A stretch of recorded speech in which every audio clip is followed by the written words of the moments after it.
Abra sua Bíblia, por favor, no livro de Jó, no capítulo 4.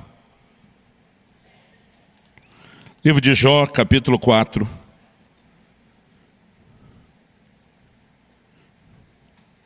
E nós vamos ler juntos do versículo 3 até o versículo 5.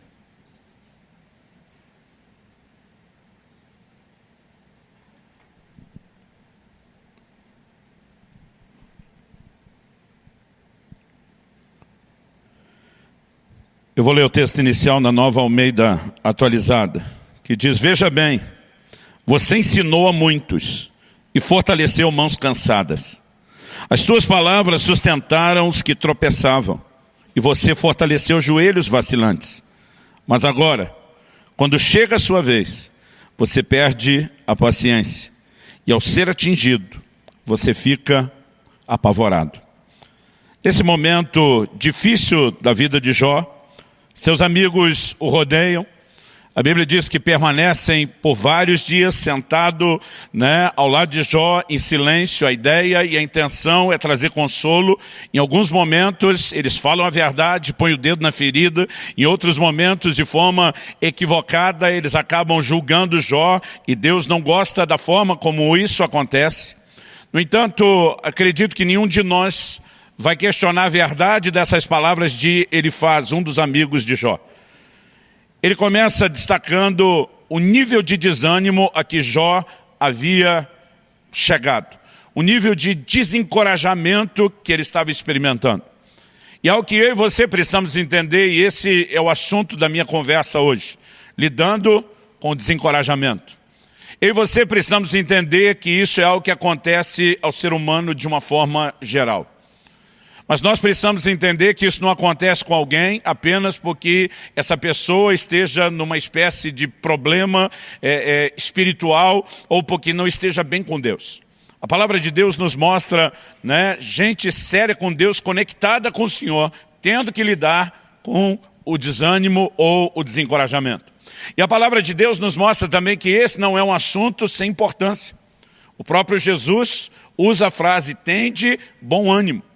É lógico que muitas vezes isso pode acontecer num contexto de problemas. A maioria de nós não fica desanimado quando está no auge, vivendo tudo do bom e do melhor.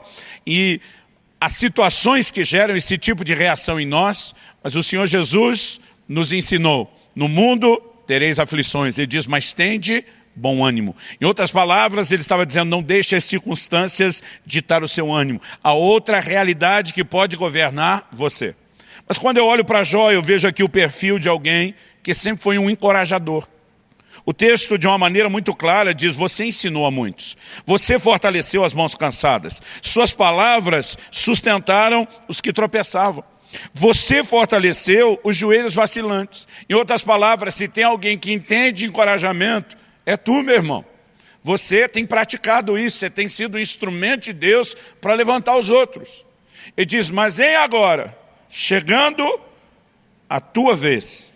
O versículo 5 de Jó, capítulo 4, na NVI, foi traduzido assim: mas agora que se vem dificuldade, você desanima. E a verdade é que quando o assunto é desânimo, ou desencorajamento, não importa o quão encorajador você já possa ter sido com qualquer pessoa à sua volta. Quando chega a sua hora e o seu momento, toda a teoria e o conhecimento que você tem, que muitas vezes já pode até ter funcionado para levantar os outros, você descobre que ele parece ter uma grande dificuldade de funcionar em seu próprio favor. E esse é o ponto que eu quero explorar para essa nossa conversa hoje. Eu sei que hoje é o Dia das Mães, parabéns para todas vocês. Eu tentei, gente, achar alguma mensagem de mãe para pregar. Eu acho que tem coisa que eu sou muito ruim. Eu não consegui achar. Eu falei: meu Deus, a Bíblia é tão grande, e não saiu nenhuma mensagem. Mas eu creio que Deus tinha um outro plano e um outro propósito. E que essa manhã não será só uma manhã de instrução, orientação, mas eu creio que será uma manhã de socorro e intervenção de Deus. Eu creio que você está num ambiente profético, de ação do Espírito Santo, de intervenção de Deus, onde a palavra pode te tocar de uma forma como você nem imagina. Seja esse o seu momento ou não. Eu quero chamar a sua atenção aqui para essa verdade que a palavra de Deus nos mostra e nos revela. Eu olho para Jó e descubro que Jó, à semelhança de outros homens e mulheres de Deus na Bíblia, era gente parecida comigo e com você. Nós muitas vezes funcionamos como encorajadores dos outros, até que chega o nosso momento. Nós sabemos que não é correto estar desanimado, e é por isso que a gente tenta levantar os outros. Não apenas porque a gente se ama e se importa e quer ver mais do que uma cara triste, um sorriso, mas a gente sabe que é importante vencer o desencorajamento. Mas a verdade é que quando chega a nossa vez, nós nem sempre conseguimos saber como lidar com isso. A palavra de Deus nos diz, em Tiago, no capítulo 5 e no versículo 17, que Elias era homem semelhante a nós. Mas a Bíblia diz assim, sujeito aos mesmos sentimentos. E é quando eu leio essa descrição, que ele era parecido como eu e você, parecido com a gente, é quando eu leio essa descrição que eu começo a perceber, porque na verdade a Bíblia está dizendo que ele tem uma estrutura muito parecida com a nossa. E Elias, na minha opinião, é uma das pessoas da Bíblia que mais manifestaram a tal da bipolaridade. Uma hora ele está fazendo descer fogo do céu, vê uma nação inteira cair de joelhos gritando só o Senhor é Deus, vive um cenário de avivamento como poucos, mas daqui a pouco ele corre para uma caverna e ele pede para si a morte. O curioso é que a Bíblia diz que ele fugiu para aquela caverna porque Jezabel, a mulher de Acabe, do rei Acabe, ameaçou matá-lo. E a Bíblia diz que ele fugiu para salvar a vida. Esse era o propósito da fuga e de se esconder na caverna. Mas quando chega na caverna, a Bíblia diz que ele pediu para Deus a morte. E é algo que me parece bem confuso. Se eu fosse Deus, teria dito para ele, então volta que Jezabel resolve o problema. Ela está tentando te matar desde o início, você não queria. Agora você quer morrer. Muitas vezes nós entramos nesse tipo de comportamento que nem a gente sabe o que a gente realmente quer. Agora, se acontece com gente como Elias, que tem a mesma estrutura, parecida comigo e com você, eu percebo que de alguma forma a palavra de Deus não está denunciando só a bipolaridade de Elias. Ela está denunciando também a nossa. Nós temos a inclinação aos altos e baixos. No entanto, nós precisamos entender como lidar com isso. Porque uma atitude correta diante de um momento de encorajamento, ela vai fazer toda a diferença. E uma atitude errada também fará toda a diferença. Porém, não para o bem, fará a diferença para o mal. Eu gostaria, já que nós estamos dando o exemplo de Elias, apesar de ter começado falando de Jó, eu gostaria que a gente pudesse olhar um pouquinho mais para aquilo que a palavra de Deus nos descreve a respeito do que aconteceu com o próprio Elias. Eu gostaria que você fosse comigo lá para o primeiro livro de Reis, no capítulo 19.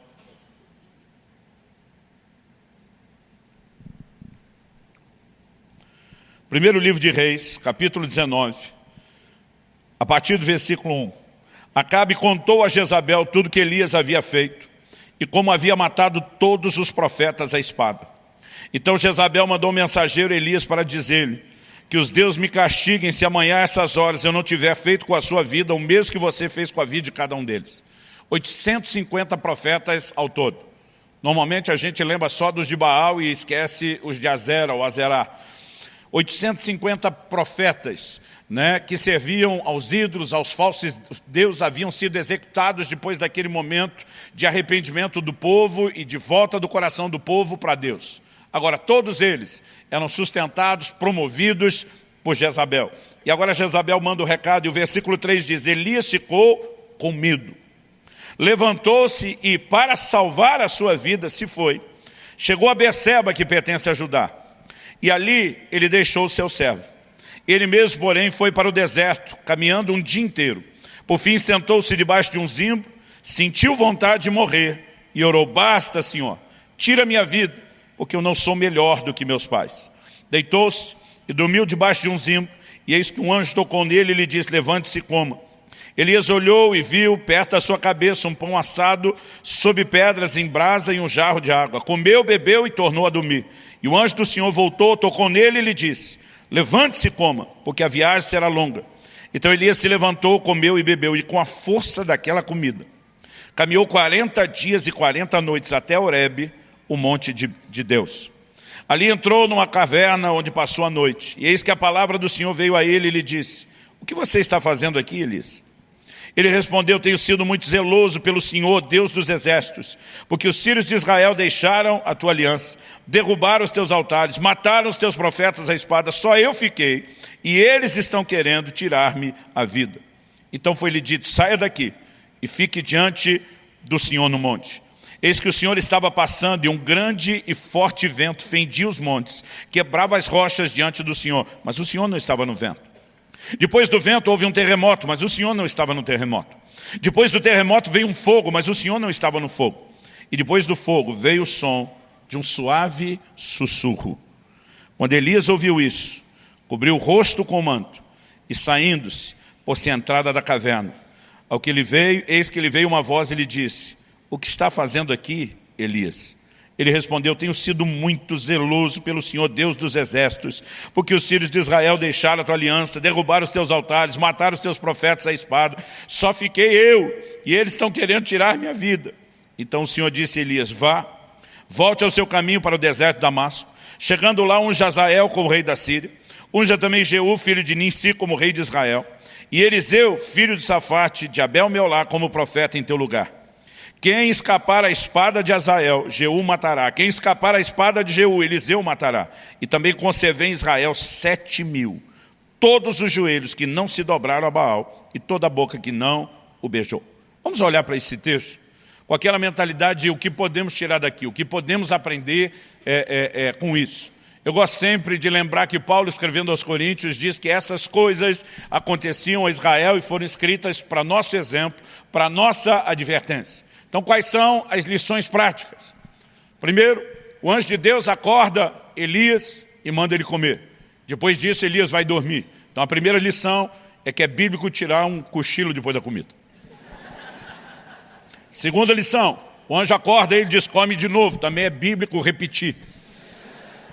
O dia desse estava em algum lugar, eu já tinha comido num prato que era suficiente para a refeição, a comida estava muito boa. Eu lembro que eu falei: vou comer mais um pouquinho. Alguém me deu aquele olhar de censura. E eu falei: está na Bíblia. Elias repetiu e foi o anjo de Deus que mandou. Aí a pessoa olhou para mim e falou: mas caminhou 40 dias só com aquela comida depois. O senhor está planejando andar quanto depois? Eu falei: agora você acabou com a doutrina. Bom, brincadeira à parte, esquece o cochilo depois do almoço, né? Ou repetir a comida. O que é que a gente pode aprender aqui? Eu vejo um Elias que ele está em crise. É inegável que ele está em crise. A crise de Elias não é ministerial. Nós não podemos dizer que ele se sentia um fracasso. O cara acabou de viver talvez um dos momentos mais gloriosos do seu ministério e do que qualquer ministro desejaria ter vivido. Ver fogo descendo do céu, ver um duelo de deuses, ver, né, o inimigo sendo envergonhado, uma nação se voltando para o Senhor. Ele vive as manifestações de Deus de uma forma muito intensa. Ele está tendo resultados no seu ministério. Ele pessoalmente viveu o cuidado do Senhor de uma forma singular. Durante os 3 anos e meio de seca, Deus o sustentou de forma sobrenatural. Corvos levavam alimento, pão e carne para ele todos os dias. Quando o ribeiro se seca, Deus provê novamente de uma forma milagrosa aquilo que ele precisa. A gente olha para Elias e não dá para dizer nem que nas suas circunstâncias ele se sentia abandonado por Deus e nem que o ministério não tivesse rompido ou tido resultados. A crise de Elias não é necessariamente a crise de alguém que está vivendo o fracasso. Não é necessariamente a crise de alguém que não teve contato com nenhum tipo de sucesso. E eu acredito que essa informação é importante, porque muitas vezes nós podemos deduzir que desânimo, que desencorajamento vem de quando a gente não consegue ter nenhum tipo de realização. Eu quero te dizer que isso não é verdade. Nós podemos estar vivendo um ambiente de realizações, e porque temos determinados anseios dentro de nós que não foram satisfeitos, nós podemos deixar que esse nível de anseio não satisfeito, às vezes fale mais alto do que tudo aquilo que foi satisfeito. E eu acho que isso é parte do assunto que a gente tem que levar em questão. Porque se você está enfrentando momentos de desencorajamento, você precisa tentar enxergar com clareza o seu quadro e a sua situação. Eu olho e não vejo um Elias que está debaixo de estresse físico. Com a força daquela comida, o homem andou 40 dias. está sobrenaturalmente sustentado. Então, a gente também não pode dizer que é meramente isso. A crise dele não é falta de unção, porque ele viu descer fogo do céu. Não é falta de fé. Além do sustento sobrenatural dos corvos, nós vemos o homem orando e Deus fechando os céus, orando de novo e Deus abrindo os céus. Então, qual era o problema de Elias? Uma coisa que me chama a atenção é que no versículo 4 que nós lemos, antes de chegar na caverna, no início da fuga, ele diz para Deus o seguinte: eu não sou melhor do que meus pais. Aqui talvez a gente tenha o grande desabafo de Elias. O problema não é Jezabel. O problema não é a circunstância que ele está lidando. O problema são expectativas frustradas. Eu não sei o quanto ele quis ir além da geração de seus pais, mas não importa onde ele tinha chegado, de alguma forma ele está se medindo e dizendo: eu não sou melhor, eu não fiz diferença, eu não cheguei onde deveria ter chegado. E nós temos alguém que está expressando essas expectativas frustradas. A palavra de Deus diz em Provérbios capítulo 13, versículo 12, que a esperança adiada, ela entristece o coração. Aquele tipo de coisa que você espera e acaba nunca chegando. Ele pode, muitas vezes, trazer um grande estrago emocional dentro de você. Agora, a pergunta é, algumas coisas que nós estamos esperando e que não se concretizam, deveriam necessariamente estar sendo esperadas? Há coisas que são parte de uma promessa de Deus, de um sonho que Deus colocou no nosso coração. Mas há coisas que a gente simplesmente decide que precisa delas, sem que Deus tenha nenhum tipo de compromisso com a nossa decisão. E muitas vezes a expectativa de não alcançar algo que nós queremos pode falar mais alto de estar vivendo tudo aquilo que Deus está despejando e derramando nas nossas vidas. O ser humano consegue ter essa capacidade de muitas vezes não se contentar com nada do que ele está alcançando. Quando a Bíblia fala sobre contentamento, ela nunca está limitando o assunto só a coisas materiais. Por exemplo, escrevendo aos Romanos, Paulo diz: não ambicioneis coisas altivas, mas acomodai-vos às humildes. Ali ele não estava falando só de quem deseja morar num triplex, numa baita de cobertura milionária.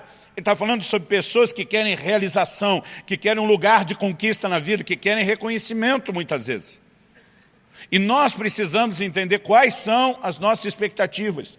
Porque quando Deus coloca um sonho no nosso coração, quando Deus faz promessas, nós temos não apenas o direito, mas a responsabilidade de crer, de lutar por isso até que a gente viva.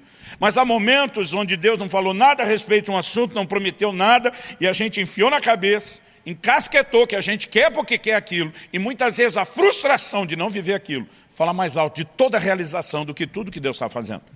E isso não se mostra saudável. Uma das formas de perceber na nossa própria vida, se estamos vivendo intensamente a frustração de algumas expectativas não cumpridas, falando até mais alto do que as realizações, é observar o nosso comportamento. É interessante que a palavra de Deus nos diz, aqui no versículo 3, que Elias, quando ele sai para essa jornada inicialmente de fuga, a Bíblia diz que ele para em Beceba, que pertence a Judá. E a Bíblia diz, e ali ele deixou o seu servo. Ele tinha um discípulo, ele tinha um servidor. Mas a primeira coisa que Elias fez, na hora que a coisa apertou, foi deixar quem podia estar ao lado dele, foi deixar quem poderia servi-lo, foi deixar a companhia e foi isolar-se. Uma das características de que eu e você estamos vivendo não um desânimo momentâneo. Às vezes nós temos isso. Acordamos uma certa manhã, e o dia não parece colorido, ele parece branco e preto. Às vezes nós temos um momento. Mas um momento, como disse Efésios, o dia mau, aquele dia que está dando tudo errado, que você realmente percebe que tudo está fora do normal, ele pode simplesmente voltar ao normal no dia seguinte. Eu não estou falando de um desânimo ou de um abatimento momentâneo.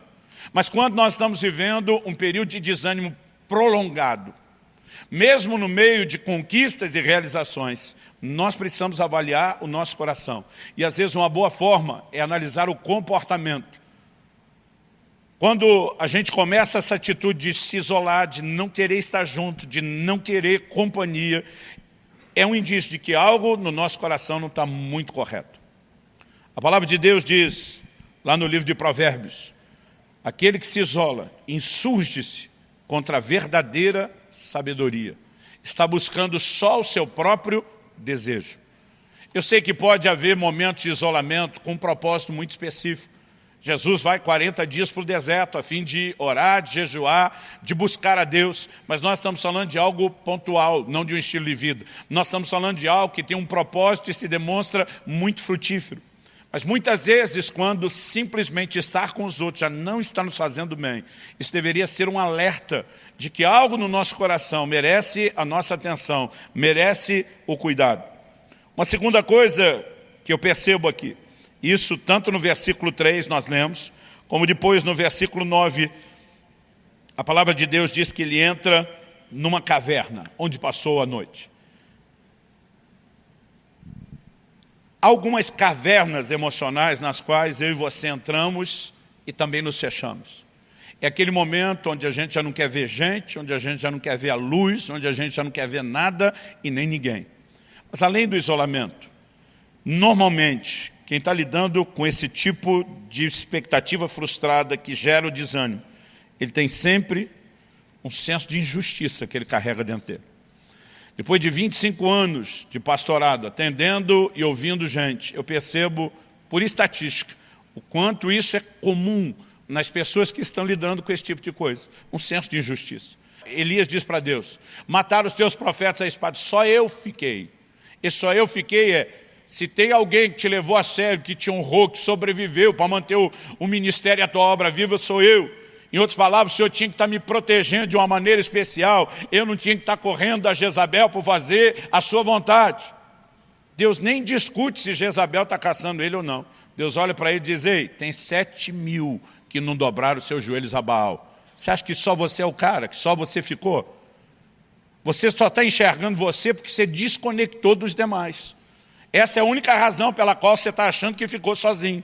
Porque se você tivesse conectado com os outros, você ia ver quanta gente está me servindo, quanta gente está me buscando, quanta gente está sendo fiel. Mas a sensação do só aconteceu comigo só eu te levei a sério, só eu estou pagando o pato. Gente, esse senso de injustiça.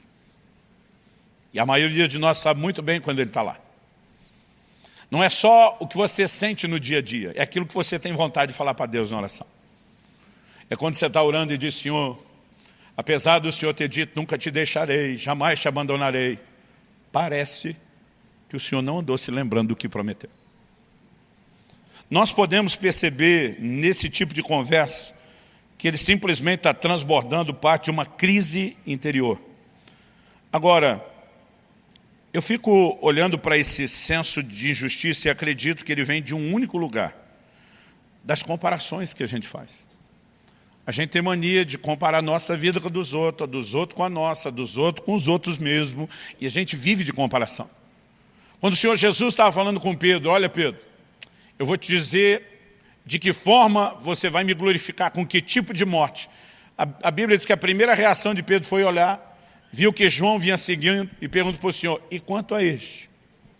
Em outras palavras o que vai ser dele? Jesus disse, eu quero que ele fique até que eu venha, o que te importa? Em outras palavras, isso lá é da sua conta, seu cabeção. Eu tenho um assunto com você, eu tenho outro com ele, eu tenho um propósito para você, eu tenho outro para ele. Mas nós temos essa inclinação, porque de alguma forma a gente quer sentir se a gente está sendo tratado igual aos outros. Eu lembro quando criança, eu sou de uma época onde refrigerante aparecia uma vez por semana, e não era nem por motivos de saúde, era por falta de recurso. Aparecia uma vez por semana, era a refeição do domingo. Era a época em que Coca-Litro era chamado o refrigerante família, porque o litro dava para todo mundo, hoje em dia malemar dá para uma pessoa. E quando chegava o dia que a gente tinha direito àquele refrigerante que raramente vinha, eu e meu irmão, a gente colocava o copo um do lado do outro. Mamãe tinha que servir, a gente ficava, colocou mais para ele. Era uma competição que só. Dá para entender, você vê crianças fazendo isso. Difícil seria entender adultos fazendo isso. Mas a verdade é que espiritualmente, muitas vezes, nós estamos agindo assim com Deus. O irmão foi um pouquinho abençoado. Em vez de você se alegrar com os que se alegram, você já começa a dizer para Deus, ei, eu. Porque essa inclinação à comparação, essa nossa falta de entendimento de que Deus tem um plano personalizado, desdobramentos personalizados, ela muitas vezes é injusta. Muita não, quase sempre. Porque no momento que você está vivendo a glória e o bom momento, você não fica olhando para o outro e dizendo, "Ê, Deus e ele?" Aí normalmente você só está sorrindo. Você não está nem um pouco preocupado se o seu irmão não está sendo tão abençoado quanto você. Mas se ele estiver sendo mais do que você. E a gente não chama isso de inveja. A gente chama isso de um medidor da expressão do amor, do jeito que a gente entende. Fica mais bonito, não é? Dá na mesma. Quando eu olho para a palavra de Deus, eu percebo que, assim como Elias, a Bíblia diz que eu e você somos semelhantes, né? Ou ele era semelhante a nós somos semelhantes a ele, nós podemos agir da mesma forma. Agora, eu acredito que além de procurar entender qual a razão de eu e você estarmos lidando com algum nível de desencorajamento, nós precisamos também compreender como nós lidamos não só com a circunstância, mas com aquilo que Deus fala conosco. O Elias começa a oração antes de chegar na caverna e lá termina. Ele está dizendo para Deus, para mim deu a conta, deu a tampa, deu o que tinha que dar. Aí Deus diz, beleza, você está apresentando sua carta de demissão, mas vou te dar um aviso prévio primeiro. Você vai ungir Azael, rei da Síria, Jeú, rei de Israel, e Eliseu, profeta, em seu lugar. Então Deus está dizendo, você tem duas unções aqui que você tem que fazer. E tem uma terceira que é para ungir o seu substituto. Porque se você não quer continuar, e se você quer desistir, pelo menos seja responsável. Irmão, conceito de trabalho, de serviço para Deus, de ministério, mesmo dentro da casa de Deus, deveria ser mais sério para a gente. A Bíblia nos mostra um nível de responsabilidade a ser praticado, que até para desistir o cara tem que ser responsável. Deus diz, não vai só vazar e largar tudo para trás. Se você quer desistir, acha quem continue. Agora, de alguma forma, o que é que Elias fez? Ele não ungiu nem Jeú, nem Azael. Ele vai direto no Eliseu, joga a capa nele, como quem diz, é contigo, velho. Basicamente, a minha leitura que eu faço de Elias, não é de alguém que acordou aquela manhã pensando o que eu posso fazer para desobedecer a Deus, mas tipo assim, já que estou fora mesmo, já que tem um substituto mesmo, ele que resolve o resto. Quem teve que ungir Jeú, rei de Israel, e Azael, rei da Síria, foi Eliseu. Elias nunca fez isso. Agora, o tipo de atitude dele está trazendo à tona o que está dentro do coração dele. Porque nós temos reações emocionais até o que Deus fala. E se a gente começar a aprender a olhar para dentro de nós, nós vamos perceber quanta coisa que está dentro de nós e precisa ser resolvida. Nabucodonosor tem um sonho. Ele não lembra o sonho. Deus manda alguém para dizer se sonhou isso, não só lembrar e também interpretar. Se ele só interpretasse, o rei ainda poderia dizer, talvez seja coisa da cabeça dele. Mas como ele não lembra e a pessoa conta exatamente o que ele sonhou, o rei sabe que Daniel não tinha como saber isso. Então, a partir disso, na interpretação, é lógico que a mensagem entra com toda a credibilidade. E aí Deus diz o seguinte, através de Daniel, que está diante do rei, diz, olha, você viu uma estátua com 4 tipos de metal, você é a cabeça de ouro. A estátua representava os impérios mundiais. O Senhor diz, você é a cabeça de ouro, mas depois de você virá um reino inferior ao teu. Nós sabemos que Babilônia foi o primeiro império mundial, mas foi sucedido pelos medo-persas.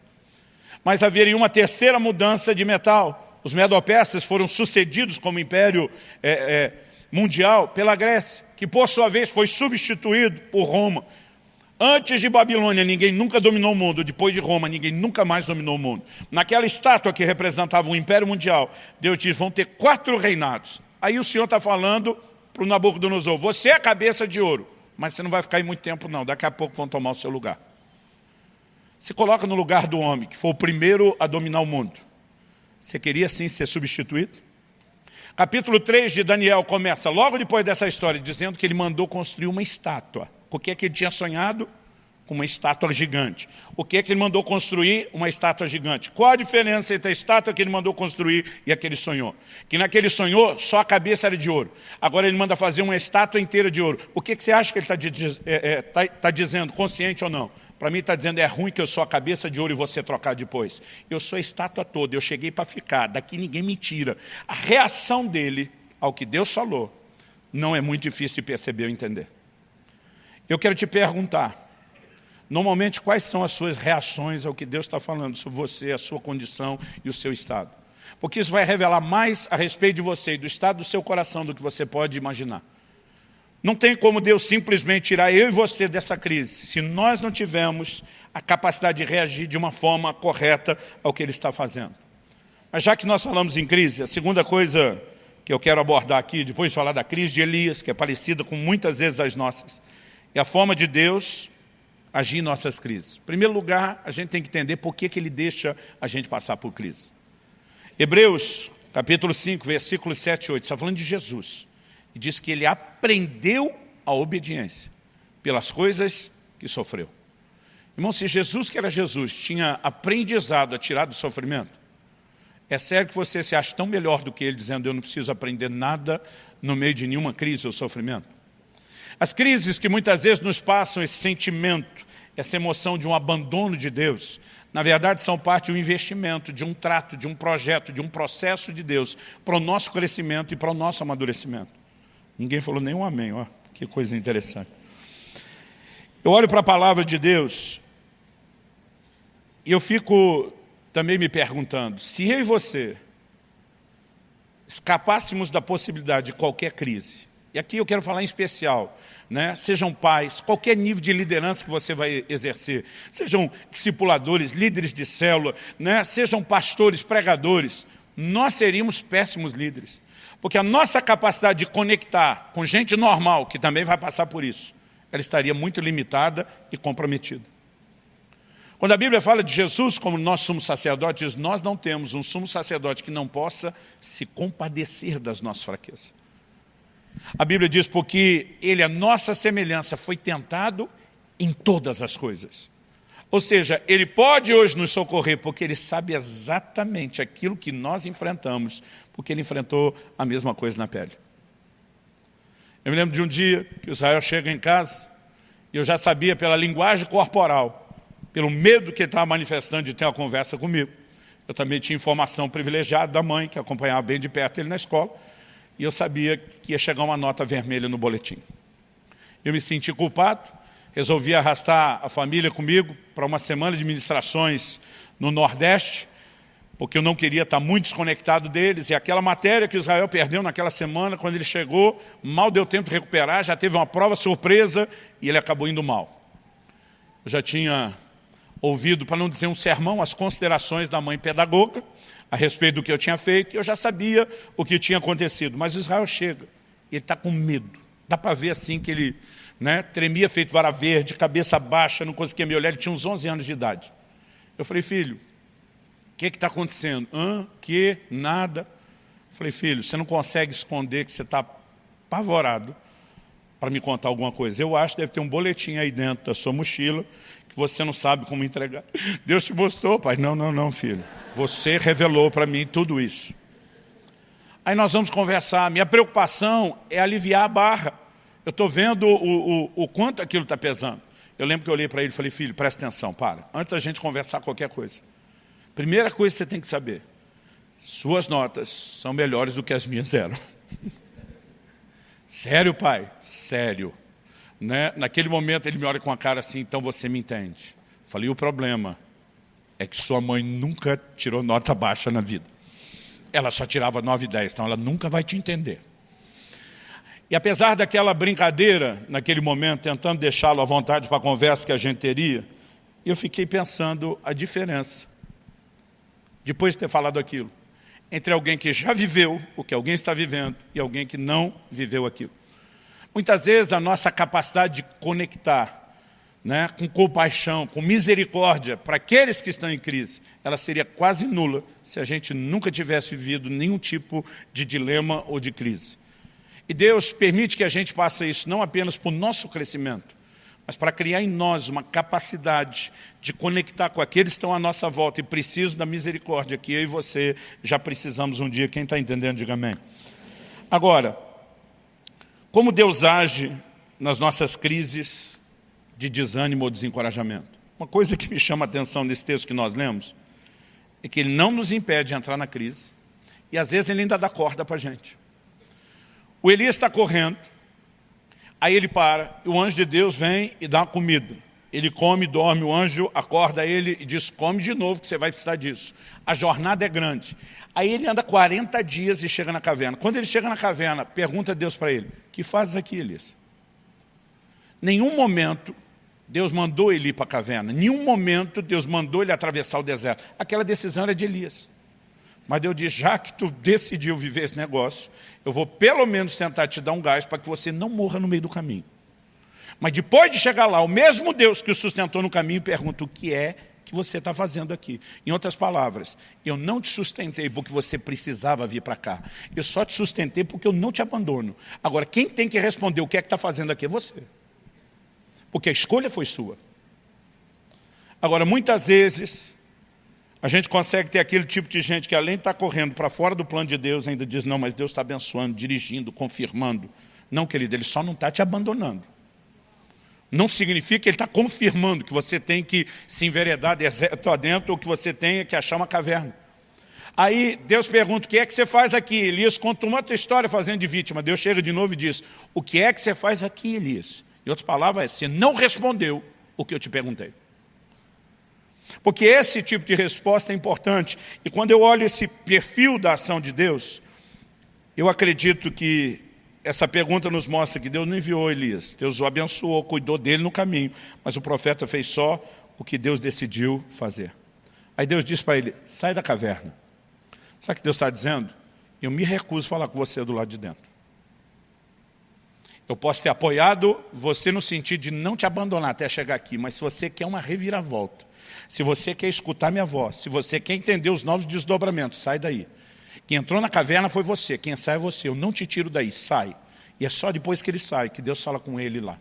Nós precisamos entender que muitas vezes estamos vivendo o fruto das nossas escolhas, das nossas decisões. Ainda que elas foram ofuscadas por sentimentos, emoções erradas, bagunçadas, Deus está dizendo, começa a arrumar a bagunça que você fez, porque eu sozinho não vou fazer isso tudo por você não.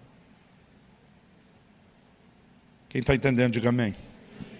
Quem está pensando em alguém que tinha que estar aqui ouvindo essa mensagem, não diga amém. Nesse processo de Deus dizer para ele sai, e a ordem que Deus dá para ele, olha aí comigo, deixa eu ver o versículo, estamos falando aí de 1 Reis 19, para quem esqueceu. No 11, Deus diz para ele, sai da caverna e fique diante do Senhor no monte. Depois no versículo 15, então o Senhor disse a Elias, vá e volte o seu caminho para o deserto de Damasco. Eu fico olhando para isso e a sensação para mim é de Deus dizendo, porque é o seguinte, Elias estava lidando com quem? Com Acabe e Jezabel, que eram reis do Império do Norte, do Reino do Norte, que era o Reino do Norte. Depois de Roboão, filho de Salomão, as 12 tribos se dividiram. Judá e Benjamim, que eram do sul, se uniram e formaram o Reino de Judá. E todas as outras 10 tribos formam o Reino do Norte. Quando a Bíblia diz que ele desceu a Berseba, que pertence a Judá, significa que ele sai do norte e desce para o sul de Israel. Agora Deus está dizendo, volta o caminho do deserto, que você vai para a Síria, que era ainda mais ao norte do que o lugar de onde ele veio. Deus está dizendo, toda essa caminhada no deserto foi à toa e desnecessária. Pega o caminho de volta. Vai andar tudo de novo. Interessante que agora a gente não tem informação se teve alimento especial para a jornada de volta. Mas tem uma ordem clara de Deus a respeito disso. Em outras palavras, Deus está dizendo, você é responsável por consertar as coisas e a própria bagunça que você fez. No entanto, mesmo Deus chamando a responsabilidade sobre Elias, dizendo, sai da caverna, Deus ainda fala com ele, se manifesta para com ele. E nós servimos a um Deus que não nos abandona nos momentos de crise, embora nos responsabiliza por aquilo que a gente está fazendo de errado e pela necessidade que a gente tem de corrigir.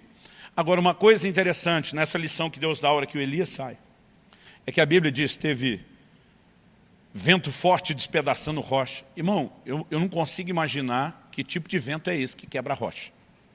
Mas isso aconteceu. Teve terremoto, teve fogo.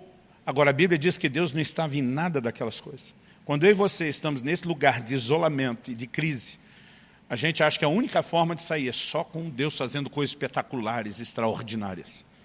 A Bíblia diz que Deus não estava em nada daquilo, até que veio um cicio, um sopro, um sussurro suave. A Bíblia diz que Deus estava nele. Sabe o que eu entendo Deus dizendo? Não espere sair desse labirinto ou caverna emocional que você está, só quando eu estiver chacoalhando tudo à sua volta com o meu poder. Ele ia saber o que Deus podia fazer, ele já tinha vivido e experimentado isso. Mas Deus fez questão de dar um show pirotécnico, uma demonstração toda na frente dele, mas dizer, eu não estou nisso. Se é que é o caminho de conserto para esse momento, ele não tem a ver com o extraordinário, ele tem a ver com o simples. É uma voz suave. Você tem que prestar atenção, você tem que conectar, você tem que decidir obedecer. E eu percebo que a maneira de Deus tratar com essas nossas crises tem muito mais a ver com um processo simples do que com o extraordinário. E muitas vezes nós não arredamos o pé do lugar porque achamos que está faltando mais barulho, está faltando mais terremoto, está faltando mais fogo. E Deus está dizendo, você só precisa escutar a minha voz suave. E ela tem o poder de te colocar nos eixos. Mas para a gente terminar, a verdade é que quase sempre, quando a Bíblia fala da gente tendo que lidar com esses dilemas emocionais, a Bíblia fala de uma responsabilidade que eu e você temos de nos fortalecer no Senhor. É lógico que existem coisas que Deus vai fazer por cada um de nós. Existem coisas que nós precisamos fazer em relação ao que Deus já nos disponibilizou. Em 1 Samuel, no capítulo 30, a palavra de Deus diz que Davi e os seus homens, que estão fugindo de Saul, se aliaram aos filisteus, que eram inimigos de Saul. Mas daqui a pouco os filisteus vão sair em guerra contra Saul. Davi se dispõe e diz, eu vou com vocês guerrear. Os capitães dos filisteus se olham entre eles e dizem, não vão levar o menino não. Ele é inimigo de Saul, é o cara que Saul mais procura, que é a cabeça dele, mas se ele tiver uma chance de tentar se redimir, ser aceito, é se virar contra a gente na guerra e tentar ganhar o coração de Saul. Não vamos levar esse cara em encrenca. Aí os reis dos filisteus conversam, dispensam Davi. Davi e os seus homens voltam para casa. Já devem estar frustrados que não puderam sair à batalha, mas quando eles chegam, a palavra diz que Ziclag, o lugar onde eles estavam morando, havia sido saqueada pelos amalequitas, havia sido incendiada. Quando eles chegam, não encontram absolutamente nada naquilo que deveria ser o lar do lar. Tudo destruído, tudo queimado. Então, assim, a própria estrutura onde eles viviam, ela está toda destruída. Os familiares foram levados, os bens foram saqueados. E a palavra de Deus diz ali em 1 Samuel, no capítulo 30, se você for rápido de endereço e quiser acompanhar, no versículo 4, a Bíblia diz assim, então Davi e o povo que estava com ele ergueram a voz e choraram, até não terem mais força para chorar. Gente, não é que eles pararam de chorar porque foram consolados. Eles pararam de chorar porque não tinha mais força de continuar chorando. Agora, eles estão numa crise, no estado de desolação, sim. Versículo 6 diz assim, Davi ficou muito angustiado, pois o povo falava de apedrejá-lo. Uma lição que aprendi cedo, você quer ser o líder, você vai pagar o pato por muita coisa. Porque quando as pessoas estão amarguradas, elas sempre têm que culpar alguém. E de repente eles começam a olhar para Davi e dizem, tudo isso é por causa de você. Foram eles que foram atrás de Davi, eles decidiram andar com Davi, né? Foi a dispensa de Davi que ainda dá tempo depois deles consertarem a situação, mas naquele momento ninguém entende, porque o coração deles estava amargurado. O versículo diz, pois o povo falava de apedrejá-lo, porque todos estavam amargurados, cada um por causa de seus filhos e suas filhas. E o texto diz assim, mas Davi se reanimou no Senhor seu Deus. Quando ele vê aquela turma já falando em apedrejar, ele disse, se eu não reagir, essa história vai acabar aqui, vai acabar da forma mais trágica. Há um momento onde a minha e a sua ficha tem que cair, de que nós temos que reagir, de que nós temos que decidir mudar e virar o jogo. E a Bíblia diz que ele se fortaleceu no Senhor.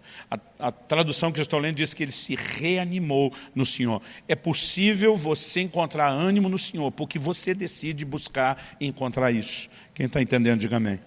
Agora, eu acho lindo nessa história, quando ele decide se fortalecer no Senhor, ele vai consultar o Senhor depois disso, ele faz 2 perguntas, e Deus dá 3 respostas. Dá uma olhadinha nesse texto aí de 1 Samuel 30. O texto diz assim, no versículo 7, disse Davi a Abiatar, o sacerdote, filho de Ameleque, traga aqui a estola sacerdotal. E Abiatar a trouxe a Davi. Gente, em momentos de dor, nós precisamos aprender a recorrer à presença de Deus. Por favor, diga amém. Verso 8, então Davi consultou o Senhor dizendo, devo perseguir esse bando? Conseguirei alcançá-lo? Então, em primeiro lugar, a gente tem que tentar alguma coisa? Sim. Se a gente tentar, nós vamos achar o bando? Ou vai ser um esforço inútil, perseguir gente no deserto que talvez não deixou rastro? São as duas perguntas que ele faz. O Senhor respondeu: 1, persiga o bando. 2, porque você certamente o alcançará. E 3, a pergunta que eu acredito que Davi não teve coragem de fazer: e libertará aos cativos. Eu acho que naquela altura do campeonato eles estão vivos, nós vamos recuperá-los. Essa é a pergunta que ele não tem coragem de fazer. Mas Deus se antecipa e diz: eu vou intervir. Irmão, normalmente nós atribuímos a Deus a razão de algumas desgraças, em vez de entender que Ele pode ser exatamente a solução para a mudança do quadro. E tem gente que nessa hora chora da vida, chora de Deus, chora do que perdeu e não reage. Agora, pessoas como Davi que nos ensinam que quando nós decidimos lutar, quando nós decidimos reagir, nós vamos ver esse Deus que nós estamos acusando de não ter protegido a gente, intervindo para que a gente recupere aquilo que a gente perdeu por nossas escolhas. Quem foi que disse que Davi tinha que sair e lutar contra Saul? O problema era dele com Saul, não era dele com toda a nação que ele ia governar. Não fazia o menor sentido Davi se dispor a lutar aquela batalha. E se não tivesse saído, não tinha malequita que tinha enfrentado aqueles valentes e levado todo mundo. Mas normalmente, porque nós não resolvemos um tipo de problema, nós nos metemos em outro. Então ele está começando a ficar bronqueado e amargurado com o Saul que está perseguindo ele. Ele diz: quer saber, eu não vou mais só fugir, eu vou cair para cima, eu vou enfrentar, eu acabo com a raça do Saul. E ele deixa a casa descoberta e desguarnecida, porque não está sabendo lidar com outro tipo de problema. E agora ele tem um problema maior do que o primeiro. E aí, em vez de culpar Deus, de repente ele entende: Senhor, como eu posso consertar? Deus diz: já que você botou a cabeça no lugar, o bom senso e o juízo, e ativou a fé, bora, Davi, vamos recuperar o terreno perdido. E sabe, eu sinto que, embora isso seja uma orientação genérica que sirva para todo crente, em qualquer tempo, em qualquer época, em qualquer lugar, há muita gente, nesse dia, que precisava ouvir de Deus essas coisas. Mas não apenas para que você saia daqui com instrução. Eu acredito que você está num lugar onde você pode se fortalecer na presença do Senhor. Eu quero que você se coloque em pé. A diferença entre o que acontece com Davi e Elias é que com Davi tudo voltou ao normal. Com Elias não. Elias transfere o que tem que transferir para Eliseu, decide encerrar as coisas o mais rápido possível. E o que me admira é Deus ter tirado Elias da terra com tanta honra. O que me faz entender, além do crédito, obviamente, que ele tinha, pelo tanto que ele tinha feito, que para Deus, quem nós somos, ainda é mais importante do que só aquilo que nós fazemos. O seu valor diante de Deus não é só pela sua mão de obra. Não é só porque Ele pode contar com você e com aquilo que você pode produzir. Ele te ama por quem você é, independente da sua produtividade. Eu tenho certeza que Deus esperava um pouquinho mais de Elias, porque ele não tinha terminado aquilo que Deus lhe havia designado. Mas eu acho uma coisa linda a forma como Deus simplesmente diz: eu não vou descartar, não vou jogar fora. Um dos filhos dos profetas, depois que Elias foi tomado, vem para Eliseu dizer: deixa a gente procurar o corpo. Ele só faltou falar, tipo o carioca da Baixada: tá maluco, meu irmão? Ele diz: não perca tempo procurando o corpo. E eles gastaram 3 dias. Para depois Eliseu falar que nem a mulher costuma falar ao seu marido: eu não te disse? Eu não te falei? O que Eliseu está tentando dizer para aqueles homens? Deus não vai pegar o servo dele e descartar como alguém faz com um copinho de plástico descartável desses depois de beber água. Deus não é assim. Deus não pega a história de alguém que o serviu e simplesmente joga fora e descarta. Não funciona assim. E quando eu vejo o desanimado Elias sendo tratado por Deus, mesmo com esse tipo de honra, eu digo: Deus, o Senhor é fiel mesmo quando não somos. O Senhor é um Deus acima de qualquer suspeita, que merece o nosso amor, a nossa devoção. Mas a verdade é que nós precisamos entender esse Deus que é fiel, que se comprometeu dizendo: eu nunca vou deixar você. E se você encasquetar, feito um cabeçudo que tem que ir para o deserto e diz: ainda assim não te abandono, lá na frente eu vou mandar você pegar o caminho de volta, eu vou perguntar o que você fez. Mas mesmo assim, ainda seguro a onda, eu não te abandono no deserto. Quando o amor de Deus e o seu caráter começa a ser melhor entendido, Isso nos sustenta em momentos difíceis. A mulher de Jó está tão apavorada do que está acontecendo, ela diz, amaldiçoa Deus e morre. Ele diz para ela, você fala como uma louca. Ainda que ele me mate, eu louvarei. O que é que Jó está dizendo? Ele está acima de qualquer suspeito. Pode parecer até que ele está tentando acabar com a nossa raça, e nós vamos louvá-lo. Porque ele sabe o que faz. A gente não sabe o que ele faz, mas ele sabe o que faz. Paulo dizia, eu sei em quem tenho crido. Eu gosto de dizer que a fé se apoia no caráter de Deus. No momento de emoções difíceis, não baseie sua fé e o seu relacionamento com Deus naquilo que você está sentindo. Baseie-se na revelação de quem Ele é, que já foi claramente explicitado na palavra de Deus para mim e para você. Mas a verdade é que todos nós vamos lidar com momentos de desânimo. E a pergunta é, o que é que nós vamos fazer com eles? Outro dia alguém me perguntou, pastor, eu acho que é mais fácil falar isso para o senhor, porque o senhor parece ser indesanimável. Falei, pergunta para minha mulher, porque ela já passou do meu lado. Todos nós já vivemos momentos de crise e dificuldade. Mas quando você olha alguém que já cresceu, às vezes você não consegue lembrar daquele histórico. Um dia meu filho, bem criança, ele falou, pai, a sensação que eu tenho quando eu olho para você é que você não tem medo de nada. Eu falei, por quê? Ele falou, porque você nunca demonstra medo. Eu falei, filho, deixa eu te explicar uma coisa, corajoso não é o que não tem medo. Corajoso é o que vence seus medos. Se você perguntar se o pai é corajoso, eu vou dizer sim. Se você perguntar se eu tenho medo, eu também vou dizer sim. E como eu posso ter medo de ser corajoso?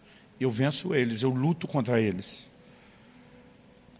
Nenhum de nós, irmão, vai estar num lugar onde não precisa lutar contra o desânimo. A questão é que se a gente não lutar em situações como essa de desânimo prolongado, ele começa a engolir a gente, fazer muito mal não só para a gente. Atitude de isolamento fazem mal para os que estão à nossa volta e que não têm culpa de nada. Atitudes de crise, de expectativa frustrada começam a fazer mal para o nosso relacionamento com Deus. Porque nós, naquele senso de injustiça, começamos a cobrar Deus como se Ele não estivesse sendo o Deus que deveria ser. Não tem como essa história terminar bem se você não decidir abandonar a caverna e dar a volta por cima. O cara que valorizava a vida e foge para salvá-la, daqui a pouco entra num nível tal nesse sentimento, que já não quer mais viver. Todo desânimo prolongado tem a grande possibilidade de te colocar num lugar pior, de depressão, e num outro pior ainda, de não mais querer continuar vivendo. E Deus está dizendo para Elisa, é você que tem que sair da caverna que você se enfiou. Eu vou intervir na sua vida, mas você toma essa decisão. Então, hashtag fica a dica para você que está lidando com isso nesse momento, de tomar a sua decisão, sabendo que vai poder contar com a ação e com a intervenção de Deus. Eu gostaria que nós orássemos. E se você é alguém que não necessariamente está vivendo um momento de desencorajamento ou de desânimo, eu creio que no mínimo esse é um momento não só de aprender a lição, mas de talvez orar por alguém. Que você lembre de alguma forma que está vivendo ou passando um momento desse. Pai, nós oramos e clamamos no nome do Senhor Jesus, pela manifestação da graça e do favor do Senhor nessa manhã. Eu oro que esse possa ser um dia de festa, não apenas por celebrarem e honrarem as mães ou o legado que elas deixaram, mas eu oro que esse possa ser um dia de alegria, também por ser, ó Deus, o início da mudança, da reversão de um quadro de desânimo, de angústia, de peso, de opressão emocional. Nós oramos, Espírito Santo, a você o Consolador, orando que a capacidade de entender e aplicar a Tua palavra debaixo da Tua orientação e intervenção também se manifeste. Nós suplicamos nessa manhã graça e favor do Senhor sobre cada um dos nossos irmãos e irmãs. Em nome do Senhor Jesus. Em nome do Senhor Jesus.